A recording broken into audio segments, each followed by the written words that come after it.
Halo, perkenalkan nama lengkap saya Petrus Daman Sulelek, NIM 19030303064. Di sini saya akan menjelaskan sedikit tentang materi yang keempat, Partai Buruh Dennis Henley dan Gerakan Sosialis Internasional membangun kembali sosialis. Internasionalisme sosialis tentunya harus menjadi keyakinan yang benar jika ia telah bertahan begitu lama, terlepas dari kesalahan para praktisnya. Di antara kegagalan yang terkenal adalah ketidakkemampuannya dalam mencegah Perang Dunia Pertama, perpecahan melumpuhkan yang menggagalkan tindakan apapun terhadap fasisme, memprioritaskan kepentingan nasional di atas masalah internasional. Nasionalis sosialisme, ketika berbicara tentang sosialis internasional, komunis, sosialis internasionalis yang kecewa, dan sosialis demokrat yang mencari kehormatan nasionalis bersikap keras pada jurang antara inspirasi internasionalis dan realita nasional. Henry dan Mann mengeluh tentang fiksi yang berlebihan ini, sementara Turati Melakolis menyimpulkan bahwa apa yang tersisa dari internasional adalah lagu dari nama itu.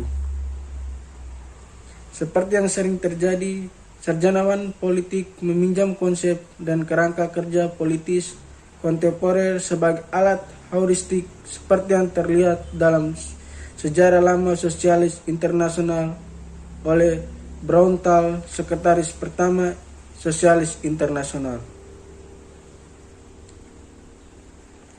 Sosialis Internasional tidak melakukan banyak hal selain merumuskan resolusi kompromi yang tidak pernah memiliki kepentingan sedikitpun. Namun, Kalim Furtet, pemain sejarah, memiliki kesadaran yang salah tentang mereka, dan dengan demikian sejarawan harus kritis terhadap representasi diri mereka.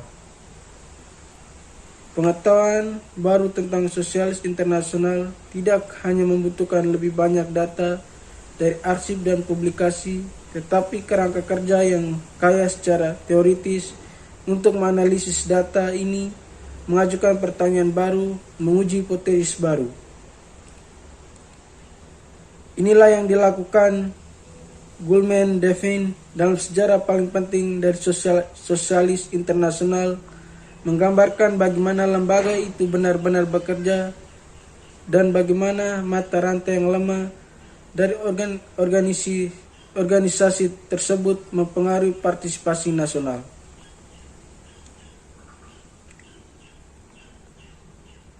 Juga berkonsentrasi pada internasionalisme sebagai praktik yang mempengaruhi kebijakan nasional.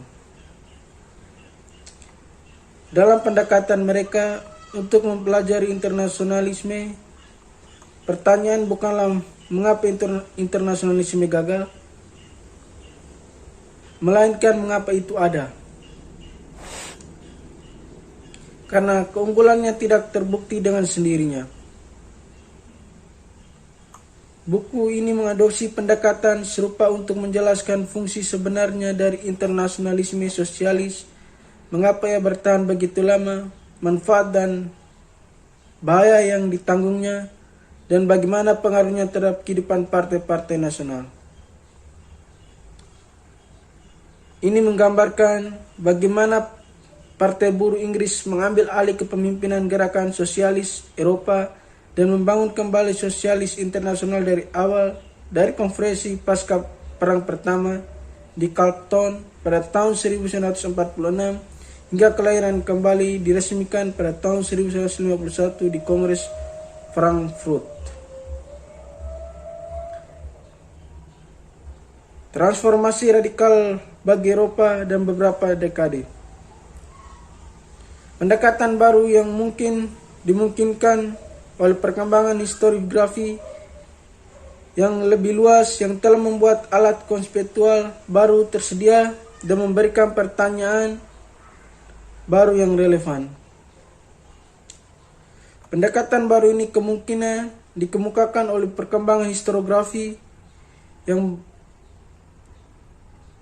yang lebih luas, yang telah membuat alat konseptual baru tersedia dan memberikan pertanyaan baru yang relevan.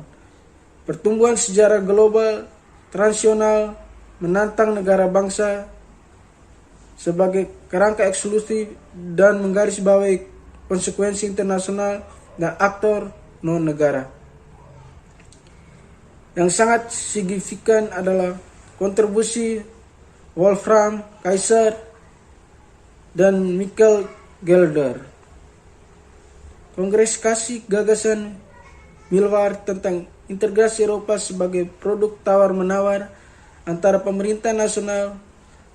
Mereka menyoroti perang pemerintah yang didefinisikan sebagai bentuk pengambilan keputusan non-hierarkis dan terdesentralisasikan dan koordinasi oleh aktor negara dan non-negara yang sama.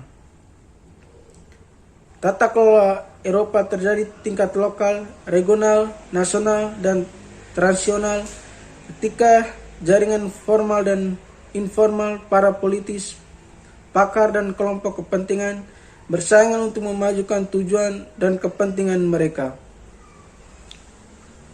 Jaringan politik tradisional memainkan peran penting menurut definisi Kaiser. Mereka menghubungkan aktor politik lintas batas negara dan mengkoordinasikan kegiatan mereka. Integrasi aktor nasional ke dalam jaringan tradisional mempengaruhi kebijakan nasional mereka, bukan dengan memaksakan keputusan yang mengikat, tetapi dengan mengkomunikasikan kepentingan dan keprihatinan, bertukar informasi, visualisasikan para elit, dan menguji proposal. Sementara Kaiser secara ekstensif mempelajari jaringan demokrasi Kristen yang lain, menerapkan kedekatan jaringan transnasional untuk kerjasama sosialis internasional.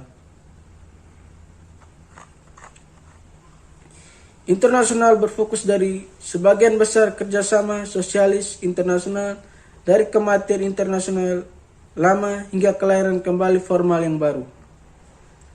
Itu adalah zaman eksperimen ketika kaum sosialis membangun konvensi lama dan bereksperimen dengan bentuk baru kerjasama internasional, menetapkan aturan formal dan informal internasionalisme sosialis.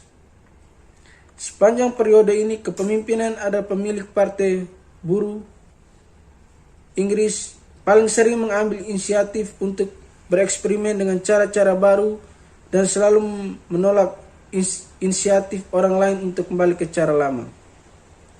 Sejarah internasionalisme sosialis pada periode ini adalah banyak hal berjalan melalui Partai Buruh. Sebagai pelaku utama dari peristiwa yang digambarkan perlu menjadi subjek utama buku. Berikut ini adalah sejumlah konsep hipotesis untuk mendapatkan pemahaman lebih baik tentang internasionalisme sosialis dan prakteknya. Ini akan diuji peneliti empiris. Sementara model Kaiser berguna, kita harus mempertahankan apa interaksi sosialis internasionalis harus diperlakukan sebagai jaringan transisional seperti yang lain, atau apakah ia memiliki bobot ideologi yang besar.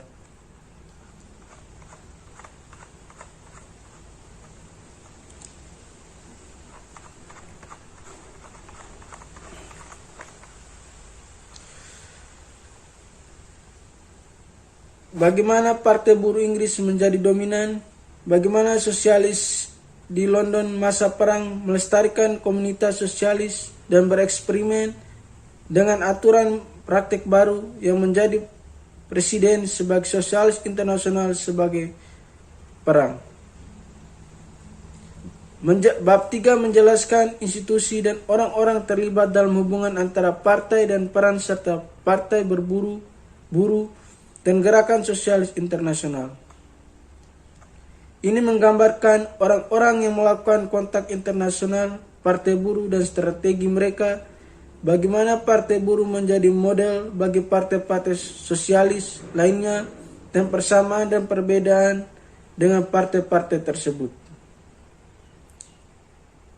Juga ini berkaitan dengan ambiguitas dan ketegangan antara partai buruh dan pemerintah buruh, bagaimana berinteraksi dengan kebijakan paksa Inggris, dan bagaimana partai buruh dan partai-partai barat lainnya berusaha dengan partai-partai sosialis dari Eropa Timur yang melibatkan isu-isu kebijakan luar negeri, budaya, dan disiplin internal. Sekian dan terima kasih Pak.